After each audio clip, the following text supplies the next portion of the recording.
A Minnesota judge sentenced Derek Chauvin to 22.5 years in prison for the death of George Floyd. Chauvin sat silently as the judge delivered his ruling, and now reaction is starting to pour in. Paula Tutman has been talking to local civic and community leaders.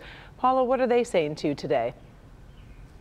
Yeah, hi guys. Well, they have quite a bit to say, actually. I do want to say that those 22.5 years basically amounts to at least 15 years served, and then he could be eligible for some sort of parole or supervised release. The judge was very unceremonious, said he didn't want to make any speeches or make any points. He invited the public to read his entire legal brief, instead simply sentenced Chauvin for the most egregious charge.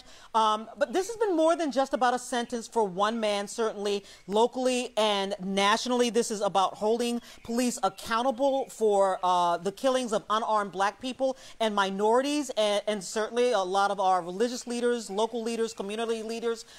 They definitely wanted to weigh in on this sentence.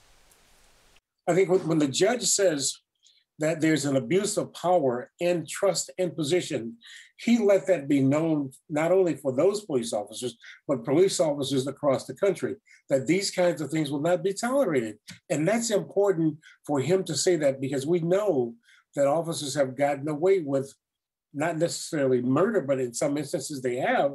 That's important when he sends that message out to them. Is it what everyone would have wanted in terms of, the maximum allowed? No.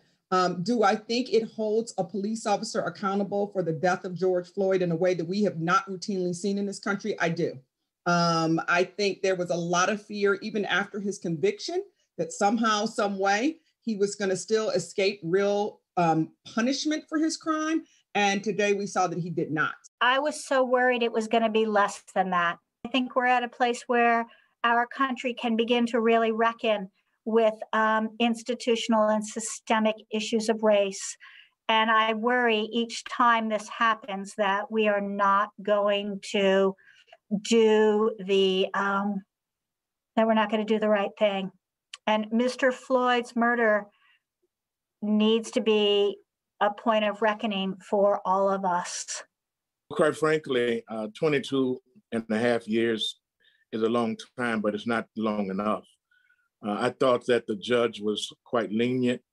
Derek Chauvin will get out. George Floyd will never come back. He did not, in my view, receive the maximum.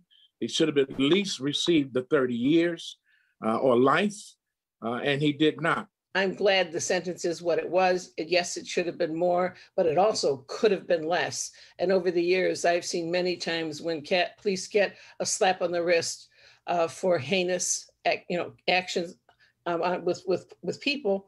And so this, I think, is a step. It's not far enough. It's not enough, but no step. Even if he got 50 years, it isn't going to change what happened to George Floyd, the meaning of what happened to him, and it's not going to give that little girl her daddy back. Yeah, certainly with the community leaders we spoke to, and they have very, very loud voices. And in this community, they felt like that this is a start. This is a beginning, but not a victory. All of them talked about the George Floyd Justice in Policing Act currently being debated in Washington, D.C., where they say we need a national standard for police accountability. Guys? And we'll see if if it has ripple effects of police departments across the country in the near future. Paula, thank you.